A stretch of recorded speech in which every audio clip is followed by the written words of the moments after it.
Magandang araw mga kababayan, narito na ang pinakabagong ulat sa lagay ng panahon ngayong araw, May 20, 2026, Wednesday. May pagbabago sa minomonitor nating mga sistema, merong bagyo na manggagaling sa silangan at meron din sa kanlurang bahagi ng bansa na posibleng magpalakas agad sa habagat sa mga susunod na linggo. Para naman lagi kang updated sa lagay ng panahon, i-click mo lang ang subscribe button. Sa ngayon, ang easterlies ang nakakaapekto sa southern Luzon at Visayas, kaya dala nito ang mas mamasa-masang hangin mula sa silangan at ang pabago-bagong ulap sa maghapon. Sa ganitong setup, pwedeng may mga oras na bahagyang maliwanag, tapos unti-unting kakapalang ulap at pwedeng sumunod ang mga panakanakang rain showers o thunderstorms sa ilang lugar, lalo na kapag nagtipon ng ulap at naging aktibo ang thunderstorm cells. Hindi ito pantay-pantay ang tama sa lahat ng lugar, kaya may mga bayan o lungsod na mas uulan at may mga lugar na halos ambon lang o wala, pero pwedeng magbago sa loob ng maikling oras. Para sa Visayas, Mimaropa at Bicol region, inaasahan ng partly cloudy to cloudy skies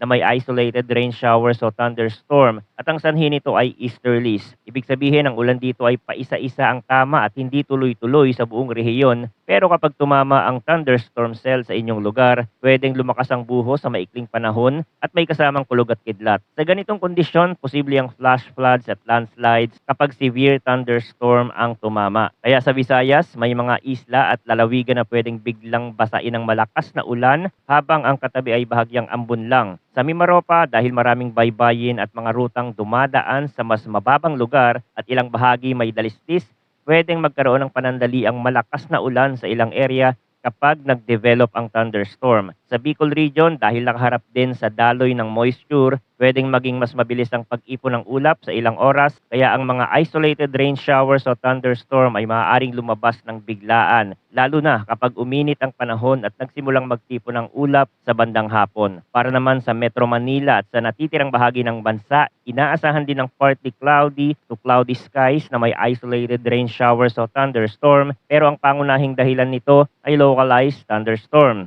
Dito, mas malinaw ang konsepto na ang ulan ay nakadepende sa lokal na pagbuo ng ulap dahil sa init at halumigmig sa paligid. Pwedeng mainit sa tanghali tapos bandang hapon ay biglang didilim ang ulap sa isang bahagi.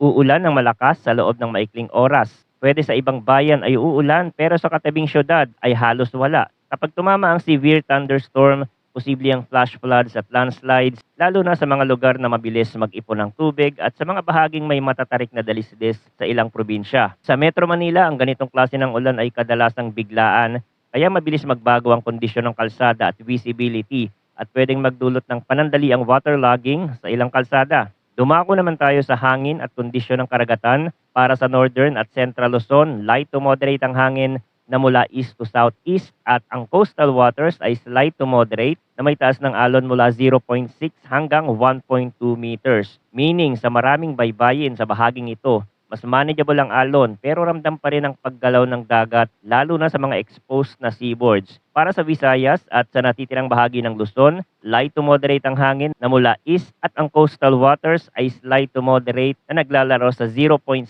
hanggang 1.2 meters. Dito, mas consistent ang direksyon ng hangin na galing silangan kaya sa mga baybaying nakaharap sa open sea, mas mararamdaman ang ihip at ang tuloy-tuloy na banayad na alon. Para sa Mindanao, light to moderate ang hangin na mula northeast to north at ang coastal waters ay slight to moderate 0.6 hanggang 1.2 meters. Mas iba ang direksyon kumpara sa Luzon at Visayas kaya may mga baybaying mas exposed sa northeast to north flow at may mga baybaying mas sheltered. Pero base sa forecast range, nananatiling slight to moderate ang kondisyon ng dagat. Ngayon, tingnan din natin ang naitalang temperatura at halumigmig para sa 24-hour period ending 8 o'clock p.m. yesterday. Ang minimum temperature ay 26.5 degrees Celsius na naitala bandang 6 o'clock a.m. at ang maximum temperature ay 32.6 degrees Celsius na naitala bandang 2 o'clock p.m. Ibig sabihin, umiinit ang tanghali at maagang umaabot sa mataas na temperatura kaya mas pabor ang pagbuo ng localized thunderstorm sa mga oras na mas mainit at mas aktibo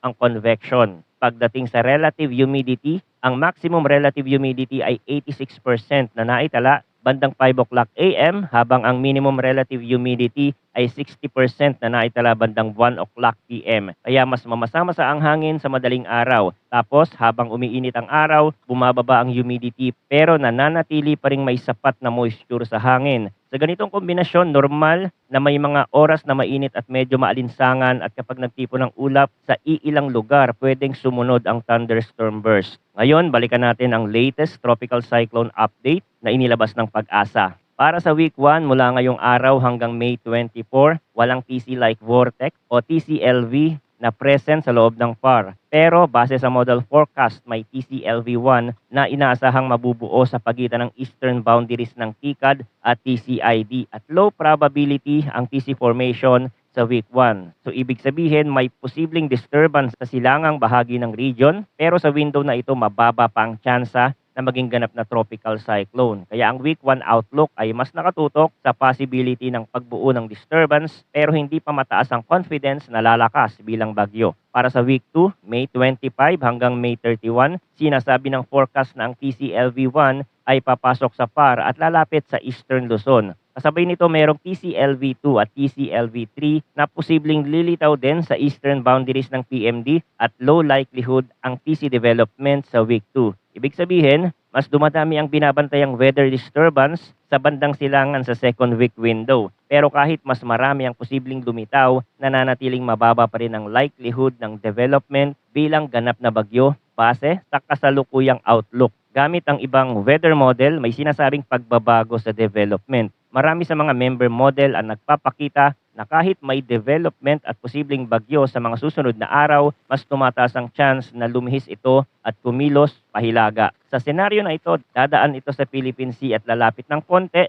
sa silangan ng bansa pero hindi nakikitang magla-landfall. Ibig sabihin, ang mas nangingibabaw na ruta sa maraming model members ay hindi yung diretsyong tatawid sa kalupaan kundi yung aakyat at lilihis pahilaga habang nasa karagatan. Pero dahil malayo pa ang window, marami pang pwedeng magbago sa kilos at galaw nito lalo na sa eksaktong layo ng paglapit, bilis ng paggalaw at kung gaano ito ka-organize habang dumadaan sa Philippine Sea. Sa ganitong stage, ang mas matibay na mensahe ay may posibilidad ng development sa silangan at mas tumataas ang chance ng pag-akyat pahilaga sa maraming model runs habang ang detalye ng track at lakas ang pwedeng mag-iba sa mga susunod na updates. Bukod dito, may nakikitang weather disturbance sa kanluran ng bansa na maaaring mabuo at posibleng magpalakas sa habagat sa mga susunod na linggo o araw. Sa ganitong senaryo, kung mas magiging aktibo ang habagat sa kanlurang bahagi, pwedeng tumaas ang moisture at ang pagkakataon ng pag-ulan sa western sections. Depende sa magiging posisyon ng disturbance at sa magiging interaction nito sa iba pang weather features. Sa ngayon, ang mahalagang punto ay may signal ng disturbance sa kanluran na pwedeng makaapekto sa monsoon flow, habang sa silangan naman ay may mga disturbance na binabantayan na posibleng mag-develop at mas may chance na umakyat pahilaga ayon sa maraming model members. Ang dalawang ito, kapag nagsabay sa mas malawak na pattern, pwedeng magbago ang distribusyon ng ulan sa mga susunod na araw. Kaya dito pumapasok ang halaga ng tuloy-tuloy na updates habang lumilinaw ang mga senaryo. Manatiling nakatutok dito sa ating channel para sa pinakabagong impormasyon. Maraming salamat sa inyong panonood at patuloy po tayong mag-ingat.